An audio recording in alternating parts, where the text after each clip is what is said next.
안녕하십니까. 반갑습니다. 제가 타고 다니는 자동차는 10년도 더 된 오래된 차입니다. 중고차를 인수하면서 블랙박스를 달았습니다. 오래된 차에 최신의 블랙박스를 달았는데 어울리지 않는 것 같습니다. 오래된 차라 블랙박스의 모든 기능을 활용하진 못하지만 유용할 것은 분명합니다. 만약의 사고에 대비하는 것이죠. 블랙박스는 혹시 모를 분쟁에 중요한 역할을 합니다. 이것은 저에게 유리하게 작용할 수도 있고 불리하게 작용할 수도 있습니다. 왜냐하면 블랙박스 자체는 누구의 편도 들어주지 않기 때문이죠. 그저 있는 사실 그대로를 기록합니다. 제가 잘못했어도 블랙박스는 제 편을 들어주며 스스로 전원을 끄지 않을 겁니다. 그냥 블랙박스의 소임을 다하여 사고의 시시비비를 가려줄 것입니다. 자, 오늘 본문에서는 어떤 사람이 불러일으킨 재판에 많은 사람이 운집했습니다. 1절, 2절을 보시면 이에 모든 이스라엘 자손이 단에서부터 부엘세백까지와 길라 땅에서 나와서 그 회중이 일제히 미스바에서 여호와 앞에 모였으니 온 백성의 어른 곧 이스라엘 모든 지파의 어른들은 하나님 백성의 총회에 섰고 칼을 빼는 보병은 40만 명이었으며 실로 사사기 역사상 이렇게 운집된 경우는 없었습니다. 하나님의 영으로 이끌린 사사들도 이스라엘 전체를 모으기 힘들었습니다. 일부 협력하거나 무관심 속에 나중에 나와 왜 자신들을 안 불렀냐면서 시비를 걸기도 합니다. 다 세력 간의 눈치 싸움 혹은 타 민족의 지배를 받는 입장에서 어느 편에 서는 것이 쉽지 않은 결정이었기 때문이죠. 그러나 오늘 본문에서 만큼은 모든 지파가 모였고 보병만 40만이라고 합니다. 여기에 베냐민 지파만 빠져 있는 것이죠. 이 회동을 불러일으킨 사람은 이름 없는 한 레위인입니다. 그는 자신의 죽은 첩을 12토막을 냅니다. 그리고 그 조각을 이스라엘 각 지파들에게 보내죠. 아무리 시체라 할지라도 자기가 사랑했던 여인이 아닙니까? 어떤 사람에 대한 예우는 눈 씻고 찾을 수가 없습니다. 자기가 당한 수모에 대한 분노를 쏟아냅니다. 잔인한 일이 아닐 수 없는 것이죠. 그러니까 온 이스라엘의 반응을 불러일으킨 것입니다. 3절에서 기록된 악한 일은 분명 이 레위 사람이 시체를 토막낸 일과 연관된 것입니다. 3절 이스라엘 자손이 미스바에 올라간 것을 베냐민 자손이 들었더라. 이스라엘 자손이 이르되 이 악한 일이 어떻게 일어났는지 우리에게 말하라 하니.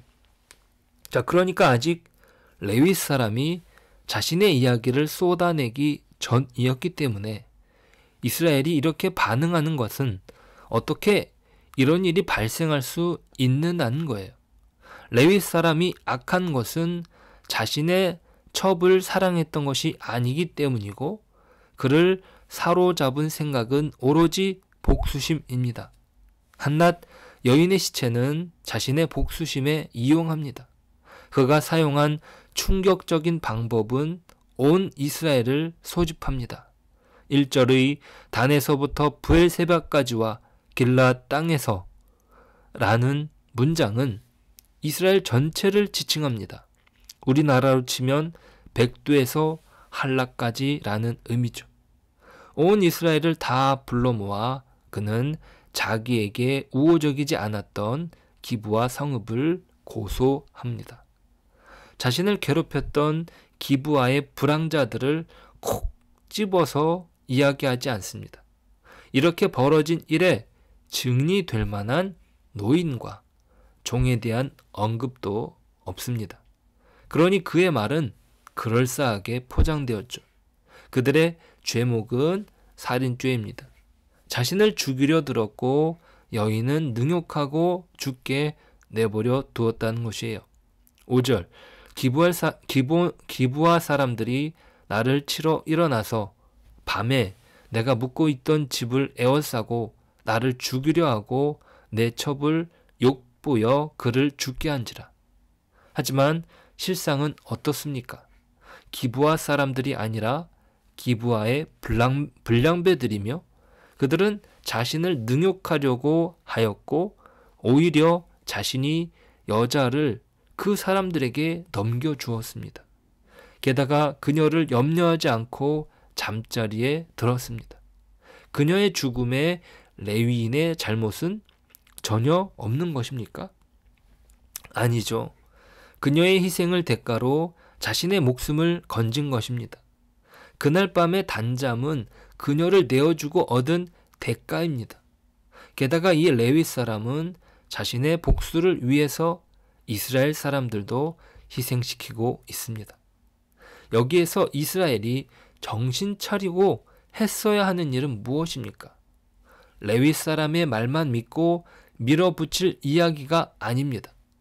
요셉도요, 보디발의 아내의 거짓된 이야기에 억울한 옥살이를 치르게 만들었던 것처럼요, 거짓된 것은 없는지 잘 살펴야 합니다. 이 재판 과정은 신중했어야 합니다.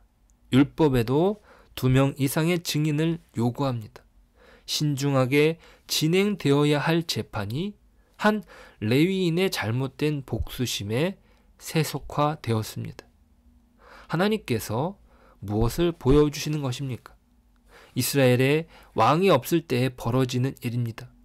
온 이스라엘이 한 레위인의 복수에 이용당합니다. 이것이 인간의 실존입니다.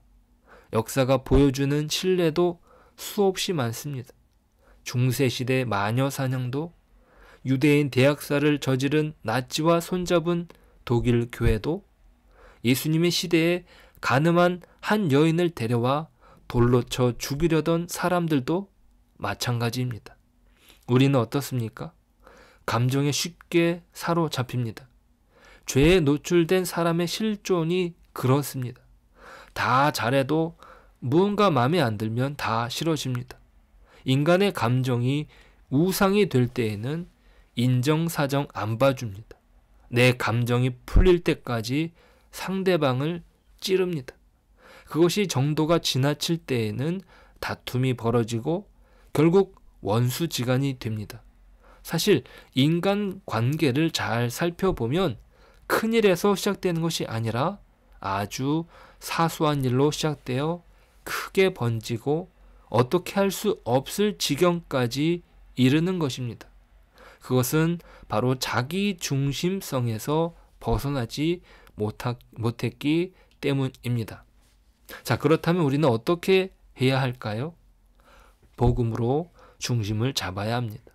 이 땅에 허락하신 하나님의 나라는 예수님이 이 땅에 출현하심으로, 이 땅에 내려오심으로 시작되었고, 그분의 십자가는 우리를 사랑하신 증거이며 그분의 부활로 인하여 교회는 세워졌습니다. 인간의 실존은 이 십자가 앞에 모든 것이 폭로됩니다. 오늘 한 사람으로 인하여 이스라엘이 복수심에 활활 불타오른 것은 결국 예수님을 십자가에 못 박은 것과 동일한 것입니다. 이것은 누구도 예외일 수 없는 인간의 죄성입니다. 누구를 미워하면 한없이 미워하게 되어 어떤 판단력 자체를 실종해 버리는 우리의 완악함입니다. 그런 우리를 주님께서 사랑해 주신 것이죠. 오늘 한 레위인에 의해서 온 이스라엘이 정신을 못 차렸다면 우리는 한 사람, 예수에 의해서 회복될 수 있습니다. 예수의 십자가 앞에서 우리는 누구도 용서하지 못할 사람은 없는 것이죠. 용서만이 우리로 바른 판단을 내리게 만듭니다. 도저히 용서할 수 없는 사람을 내가 용서할 수 있어서가 아니라 그분의 십자가 때문에 용서할 수 있는 것이며 사랑할 수 있는 것입니다. 어떠한 것도 십자가 없이 하는 것은 다 우상이 되고 맙니다. 용서조차도 사랑조차도 마찬가지입니다. 내가 중심이 되는 한 모든 것은 다 다른 사람을 정죄하고 다른 사람을 나쁜 사람으로 만들고 말 것입니다. 너는 용서도 못하냐? 너는 사랑도 못하냐? 이러면서 말이죠. 우리는 그렇게 완악합니다. 어떤 것이든 무기 삼아서 다른 사람을 공격하기에 급급한 것입니다. 우리는 오직 십자가로 덧입고 그분의 은혜로 모든 것을 힘껏 행하며 오늘을 사는 다짐이 있기를 소망합니다. 기도하겠습니다.